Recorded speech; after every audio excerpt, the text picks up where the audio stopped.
Sometimes it's not the job that you do that's the problem, but it's the place where you do it. That was the case with my guest Jane Marshall, and in this episode we'll find out what she did about it. I'm Jeremy Klein, and this is Change Work Life.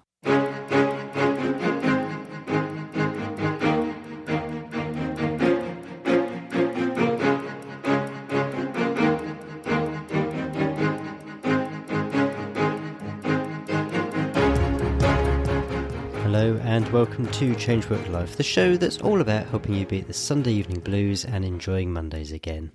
My guest this week is Jane Marshall, who has founded Optimising Futures, which helps students with their university applications. Jane spent many years working for the universities themselves, but gradually over time she realised that the atmosphere just wasn't right for what she wanted to do, and so we'll hear in this episode her story about how that led her to setting up her own business. So let's go straight to the interview. Hi Jane, welcome to the show. Thanks very much. Nice to talk to you. So let's dive straight in. Can you start by telling us what it is that you're now doing? Because I think you've basically just started up your own business, haven't you? Yes, January 2019, I set up my own business called Optimising Futures.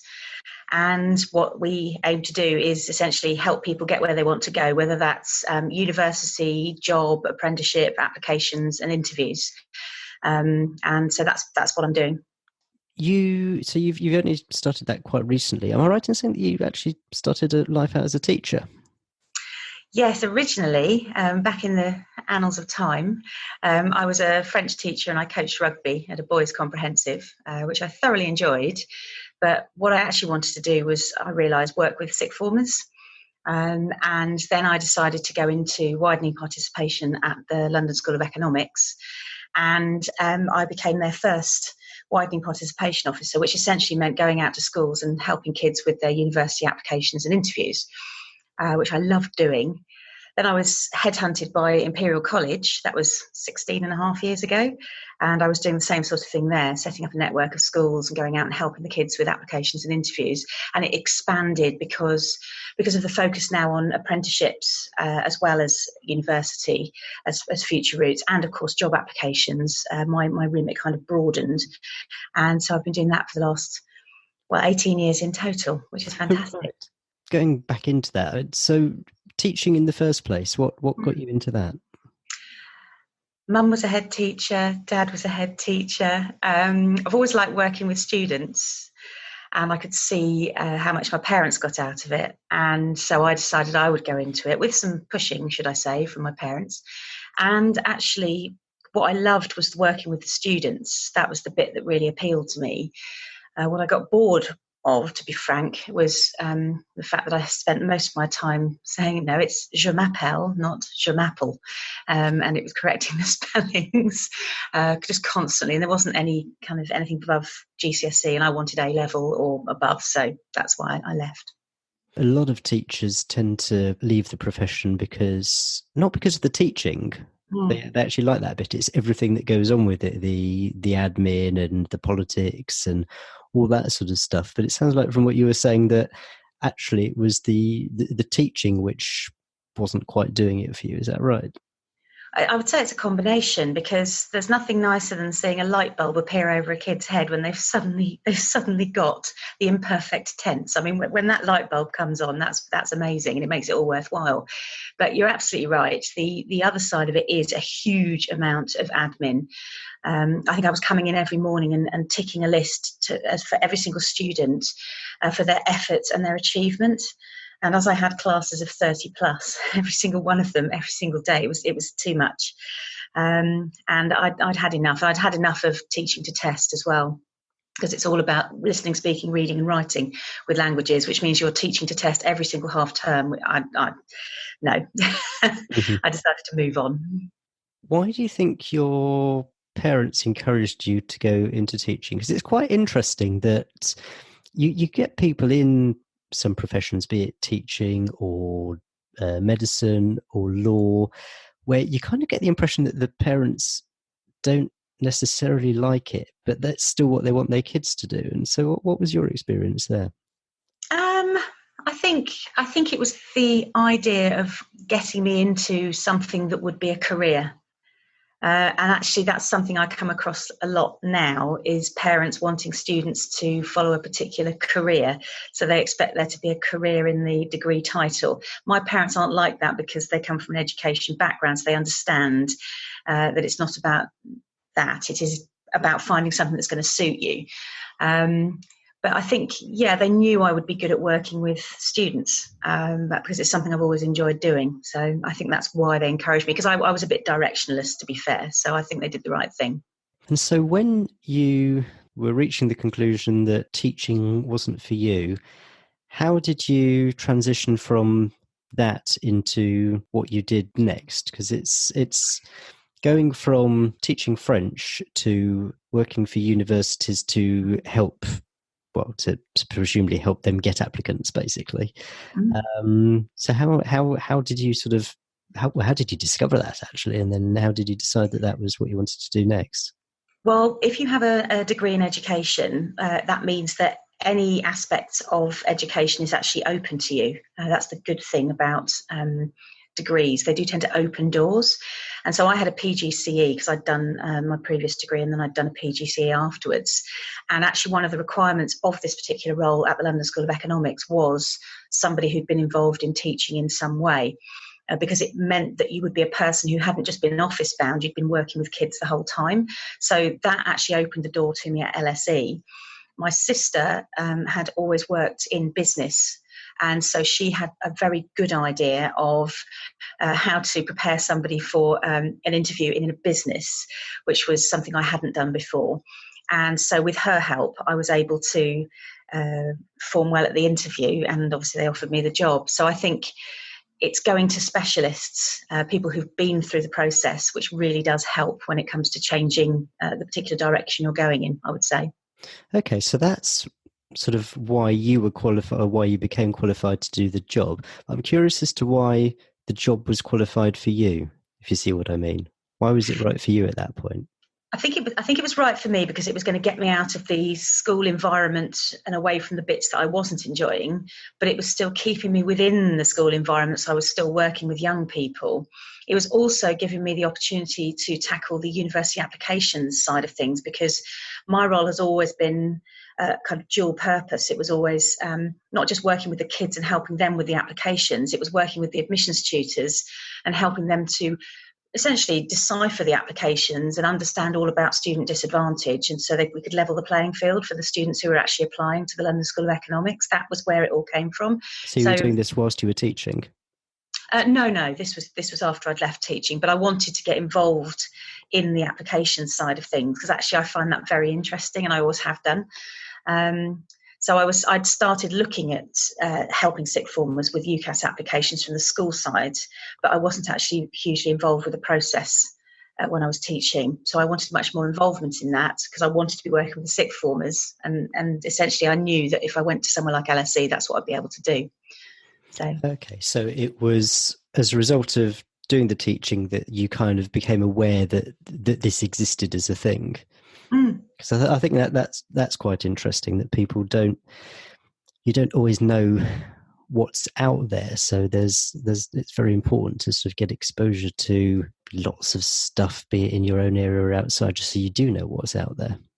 Yeah, absolutely. Because when you're in school being taught about careers, if there is anything going on like that in a school, I don't think we had a huge amount. They tend to focus on traditional careers. There isn't necessarily a huge amount of branching off, and the jobs, I think they always say that the jobs that exist now for the kids who are applying in 10 years' time, it'll be completely different jobs they're applying for, because things move on so quickly and there are so many different fields you can go into. And if you're a teacher, you may not yourself have any experience of those jobs. I mean, I didn't wake up when I was 8 years old and say, do you know what I want to be? I want to be a widening participation manager. That job didn't exist.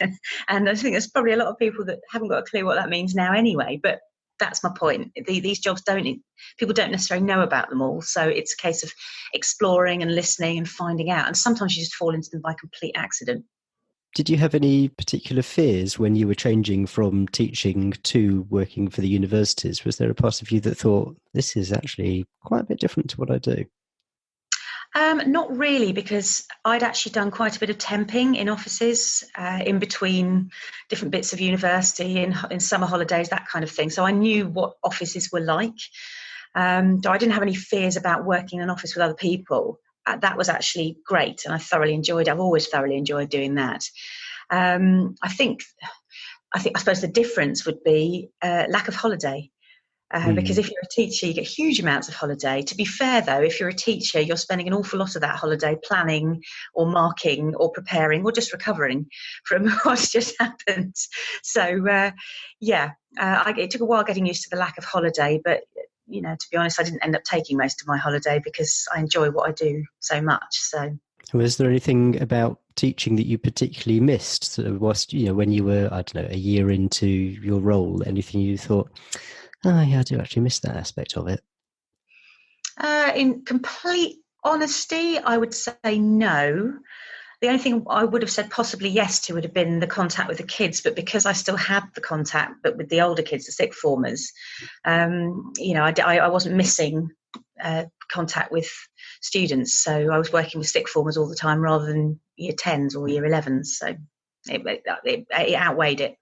Where did you think it was going to go at the time? Or well, did you even think about where it was going to go at the time? And it's perfectly acceptable to say no if that was the case. But when you started, did you sort of have in 5 years' time, this might get me to here sort of thing?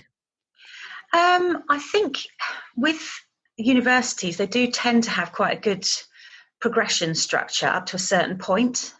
So I could actually see that I would be progressing up the ladder, because you do tend to go up in increments every year. So I could see that was going to be fine. Obviously, because it was a new area, widening participation, I didn't necessarily appreciate that I would be becoming, from a widening participation officer, I'd become a widening participation manager. But I think I was just delighted to be doing something that I wanted to do that suddenly I realised I was really good at. And so you said that you started with this role, you were there for a number of years and then got headhunters. So can you talk us a bit through how that came up, how people became aware of you and put the offer in, and why? Because headhunting is an interesting one, because I think there's an element of, because someone has asked the question, there's not, or feels like an obligation to say yes sometimes. So if someone says, you've come on our radar and we'd like to talk to you, there's almost sometimes a compelling reason to say, oh, maybe I should make this change, even if staying where you are might be the right reason. So can you talk a little bit about how that panned out? Well, I was invited to go and speak at a university group, which was basically for student recruitment. Now, I wasn't student recruitment. I was widening participation. Even though they're two sides of the same coin, I wasn't part of this particular recruitment group. So I was asked to go and speak there in front of lots of other people who were doing similar things to me, because I've always gone out and done the same sort of thing as recruitment people. I've gone and talked about personal statements and interviews and all the things they normally talk about. And it just so happened that the head of outreach at Imperial was at that particular meeting, and I knew her from other meetings we'd had. And then this role suddenly appeared that they were advertising, and I was asked if I would apply for it by Imperial. And it was basically written for me, because I could see that it was saying, we want you to come and set up what I'd already set up at LSE. We want you to come and do this, come and do that. And at the time at the London School of Economics, my line manager was leaving. And what had happened when her line manager had left was she'd ended up doing all the extra work for no extra reward. So I decided that actually probably it would be a good idea to leave. I didn't want to leave the team I was working in, or the senior line manager, who was a fantastic bloke. But I decided that it was the right time to go. And in terms of my career progression, it definitely was the right time to go. So that's why I ended up going. And I didn't feel pressurised to say yes. In fact, I actually applied on the very, very last day of applications because I was loyal to LSE and I was very loyal to this senior manager. But at the end of the day, I decided that actually it was sensible to go for this job at Imperial. And I'm very pleased that I did. And so did you have any external help when you came to making that decision? Because that's another thing that people, when people have got to make decisions by themselves, you can occasionally get a bit sort of stuck in the weeds and not able to sort of step back. And that's why career coaches or people Mm. like that exist. So was this something where actually you had the clarity to make that decision yourself, or did you get help from others, either professionally or from just family, talking to your parents? Again, my sister and my parents are very supportive, and I think as I recall, I floated the idea past them and was given wholehearted support, which is always good. So yeah, they felt it was a good idea, a good move as well, which is useful. I think at the time, if they'd said, "Don't do it, don't move," I would probably have thought twice about it because I was quite young. But actually, they were very supportive, and I think that gave me the confidence I needed to make the jump. But it was very definitely the right move for me to have made. Out of interest, what was your parents' reaction when you decided that you were going to move from teaching? Sort of them having sort of steered you into that. Actually, I think they could see that it would result in me being possibly quite a lot happier and quite a lot less stressed. So I think they felt that yes, that was fine, and they could see that there was a career path at the university. So I was still working in a career, so that was good enough for them. Fast forwarding, what changed that made you start to think the environment where I am at Imperial isn't the right place for me to be doing this?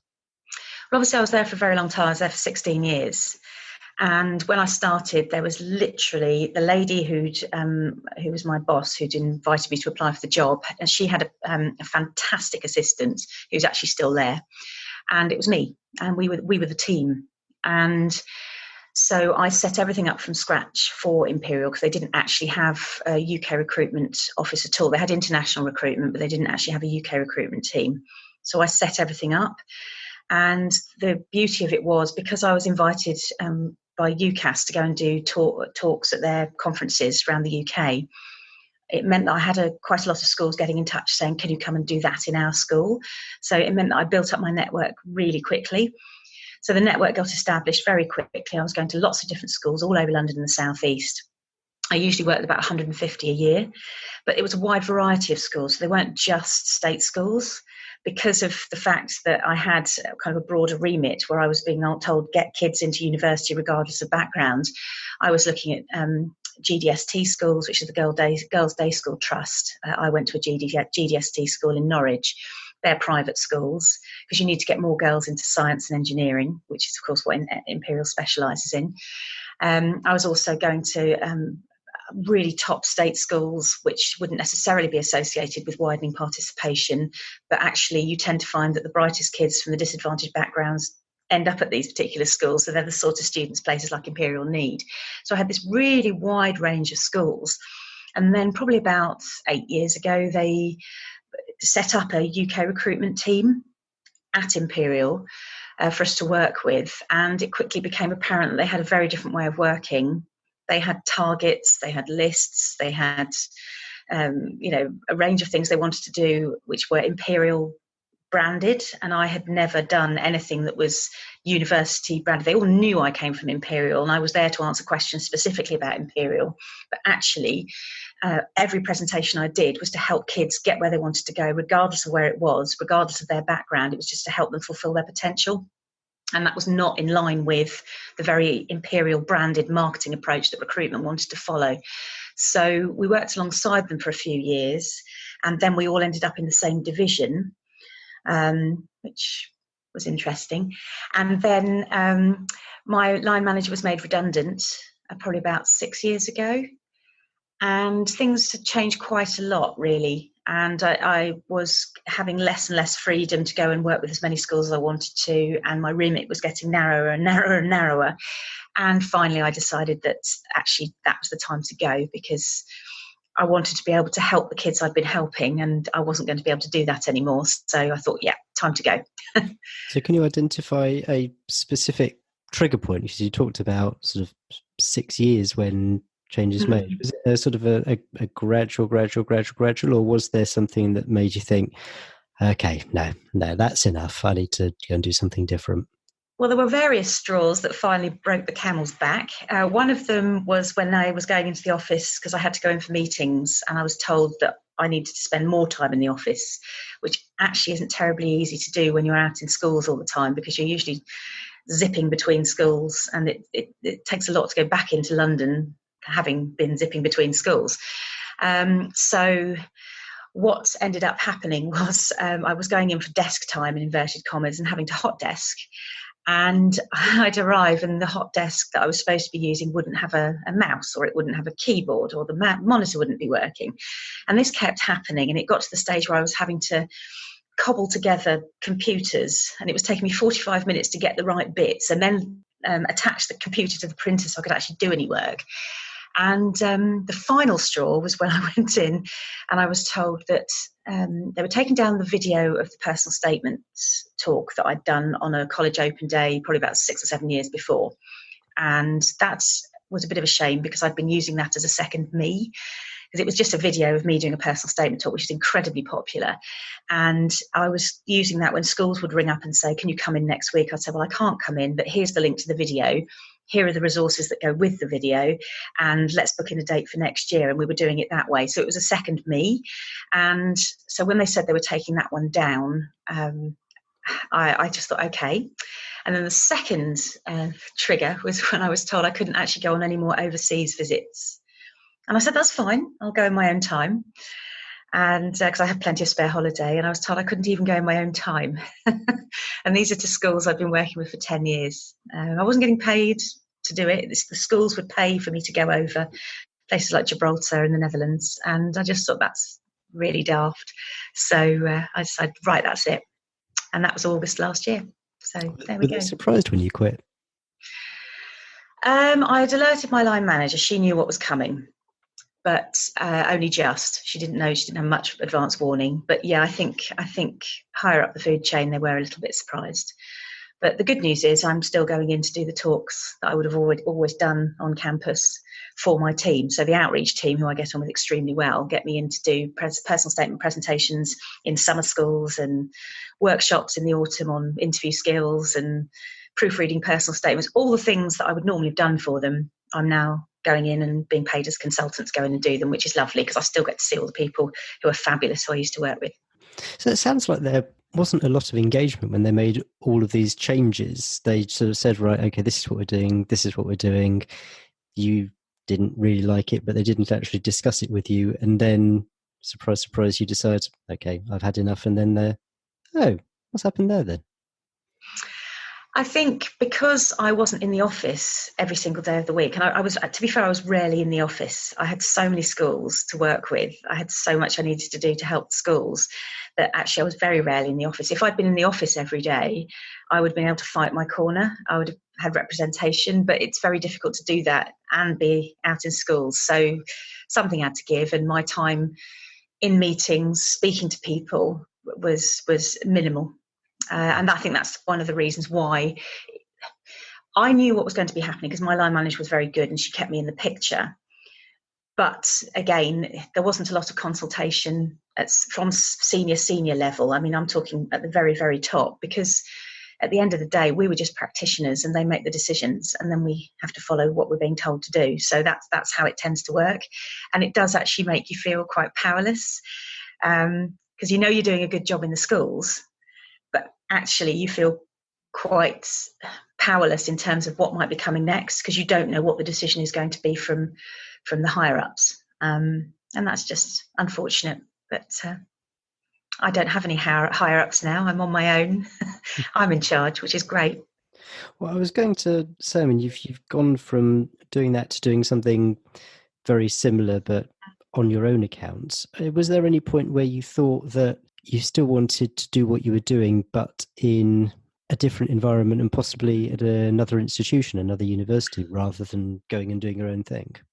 Oh, yes. And I applied for jobs all over the place. But the problem I had was because Imperial actually pays very well. And at my level of salary and the fact that I was a manager, most people at that level of salary would have been office-based and they'd have a team going out doing the work. But that wasn't me. I was managing a massive project myself with no support whatsoever. And I was the one going out and doing all the work, because what the schools wanted was my style of presentation and what I actually offer, rather than what they can get from lots of different places. So I found that when I was applying for jobs, because I didn't have recent managerial experience, even though I've had it in the past, I wasn't actually being selected. I'd get to the interview would go really, really well, and the bit that I'd fall down on was no recent managerial experience. Even though I'm part of the management matrix, as I've learned to call it, which means you go into the office and you say, can somebody help me with this? And the fantastic support staff in the office say, of course we will. That's called management matrix. And I was very much part of that. Had a great team in the office, but that doesn't count when you're actually going for jobs. So I'd looked at loads. I'd looked at working in schools. A lot of the roles in schools, they were actually going internally. So I'd apply for them, and then I'd find out that the reason I hadn't been chosen was because they were just giving it to the existing geography teacher rather than actually creating a new role. And it's quite frustrating that companies have to advertise externally for jobs when they're actually intending to appoint internally. So I'd gone through quite a lot of that. I'd spoken to quite a lot of teachers who I worked with and got mixed kind of responses as to whether I should go out on my own or not. I'd spoken to other people who were consultants and seen how successful they'd been, and some had been very successful and some hadn't. And it took quite a lot of time for me to actually make that jump. But I'm delighted I did. I'm absolutely delighted I did. So. And how much of it was, from what you described, kind of being almost having the decision made for you, that because you knew that you wanted to carry on doing what you were doing, you knew that you didn't want to do it in the environment that you were in, but there didn't seem to be another environment that suited you. So were you almost sort of, kind of squashed into, well, actually, if I want to do it, then this is what I've got to do? Actually, that's it in a nutshell. That is what I had to do. It was very strange because I don't really feel that anything has changed particularly much. Obviously, I'm still working extremely hard. I'm still working out in the schools. The bit that's changed is the admin bit that I now have to do, and the fact that I'm not reporting to anybody else. But yeah, I wanted to carry on doing it, and I have carried on doing it. And I think that's, it was something that really I did feel that I had to do. There wasn't. It had got to the stage where I was literally on the edge of the cliff, and I had that shove, and I was just going to go for it and jump, and I did. So it was being pushed, and it was the right thing to happen, definitely. And how did that make you feel at the time? Because a lot of people start their own businesses for lots of different reasons, and in your case, it's almost as I'm not going to say that it's a negative reason, because that's not the right word, but basically, if I want to carry on doing this, then this is really the only option for me. So, I mean, it's a combination. It is a combination, because over the last, as I say, 18 years since I started in the universities, I've built up a reputation for being really good at what I do and providing schools with exactly what they want to motivate and inspire their students and help them actually get where they want to go, and it works. And so I've built that reputation up, and so I knew that I had the support out there. So from a more positive, put a more positive spin on it, I knew that it was the right time to make the jump. So I think, yes, there was an element of this is my only option, and there really was an element of this is my only option, certainly for me. But there was also that side of things where I thought, but I can carry on doing what I'm doing, and I know the support is out there. So there was that positive kind of safety net while I was making this jump. But it's still nerve-wracking, terrifying. Will I be able to pay the bills? But the good news is I can, so that's all good. Did you ever think, whilst you were going through this, I don't want to do this as my own business, I think I'd better find something else to do, get another job so I've got that security rather than starting my own business? No, I really didn't actually. I thought, no, I'm going to go into this 100%.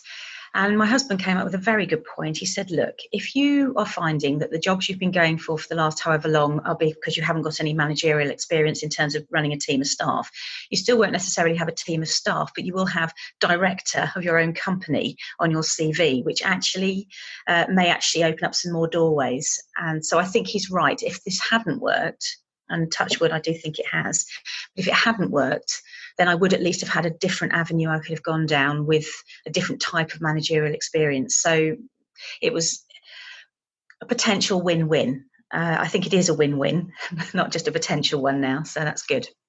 And what was the reaction in the schools to your changed status? I mean, how much were they wanting to have someone in from Imperial, and how much was it that they just wanted to have you wherever you ended up? I would say that actually the schools that I'm working with now are the ones that are saying, well, we want you in. We want Jane Marshall doing what Jane Marshall does. And that's marvellous. The thing is, I come with a wealth of experience anyway, and it's not just with Imperial, because obviously I've always promoted all the universities. So I'm traditionally, to give you an example, I'm traditionally invited into schools to do their Oxbridge and Russell Group mock interviews.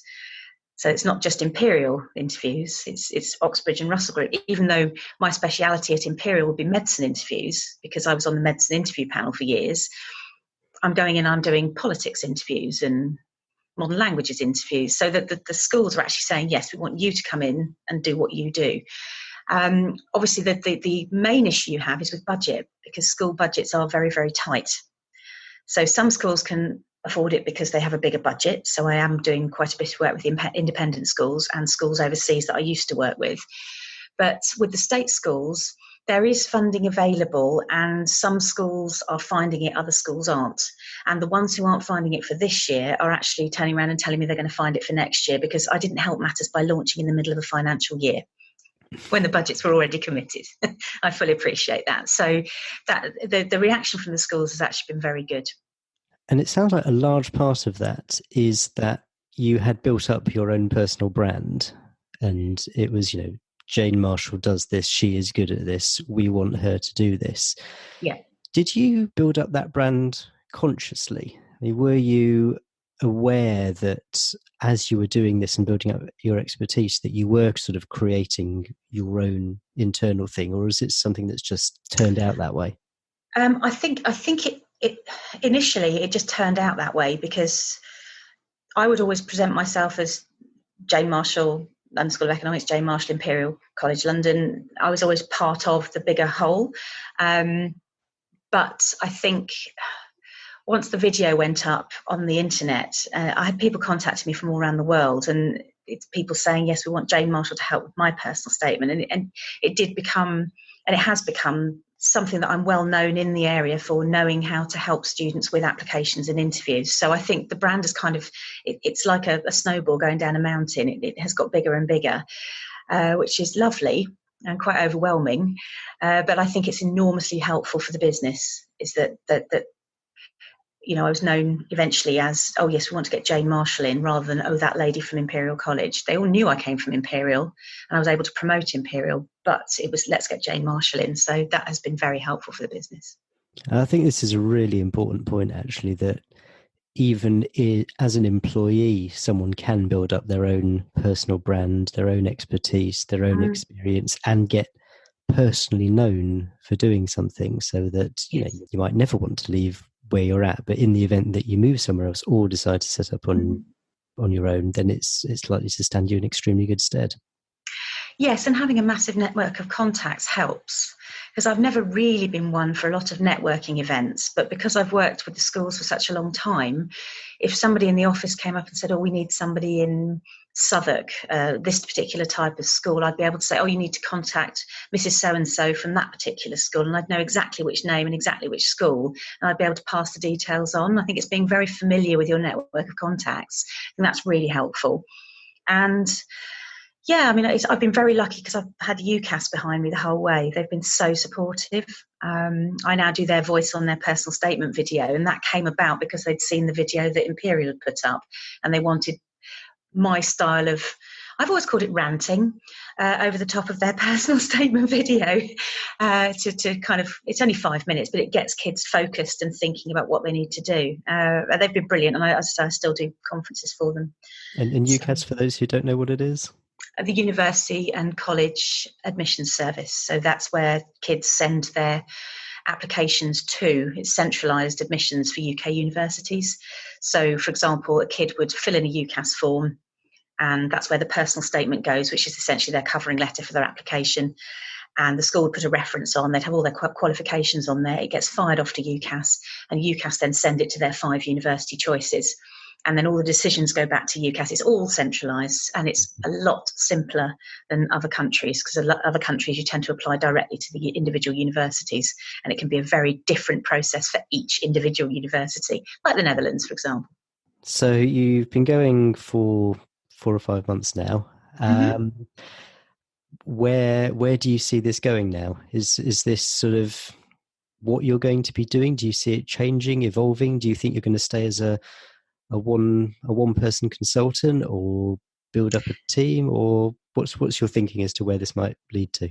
Well, I think I need to see how it goes over the year, because at the moment I'm in pre-application mode. So I'm going into schools and I'm doing talks based on how to think about writing an application, what universities like, what's the benefits of the degree, that kind of thing.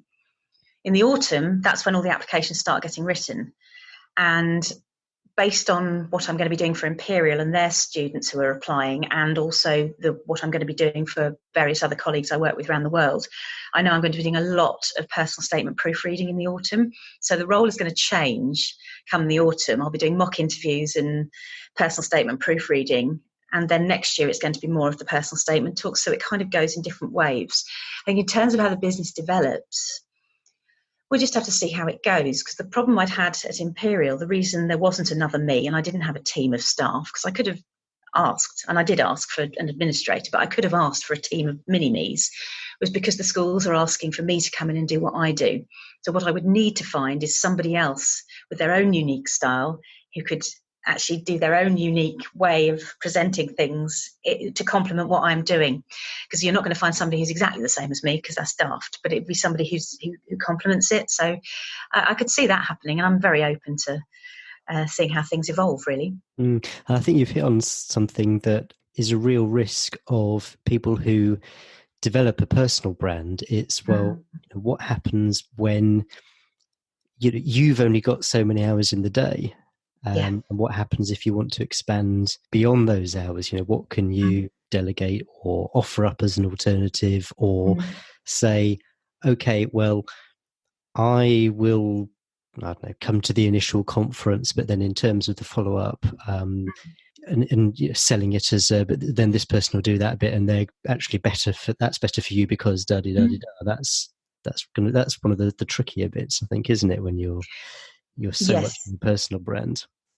Yes, it is. And I'd experienced this throughout my time at both universities, because obviously you do get booked up. To give you an idea, June and July is what we call silly season. And that's when you are inundated with requests to go into schools, because that's when a lot of schools start off their application process.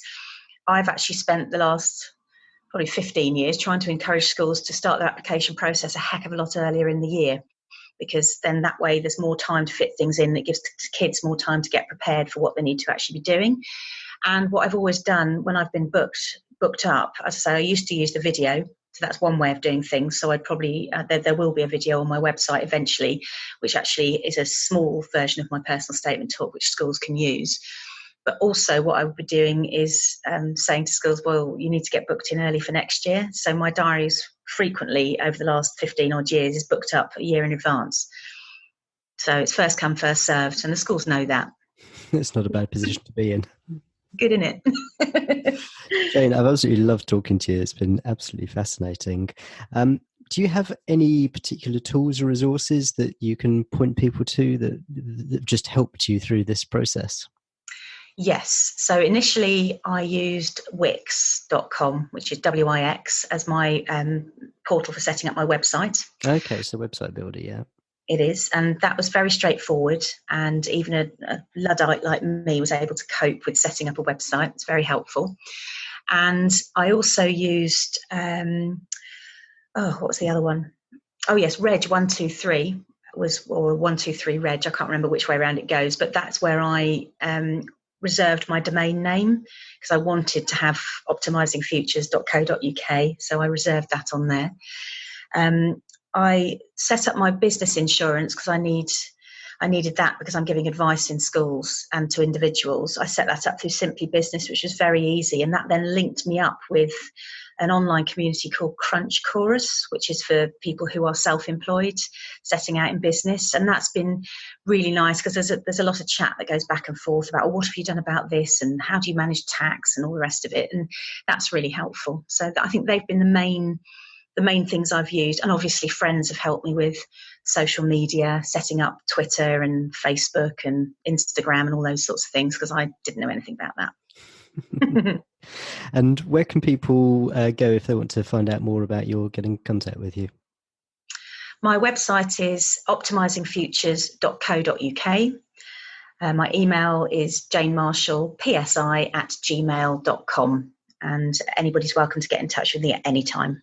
I will put links to all those resources and your website and email in the show notes that will accompany this episode. So that's great. Jane, thank you so much. This has been really, really, really interesting and lots that other people can take away, I'm sure.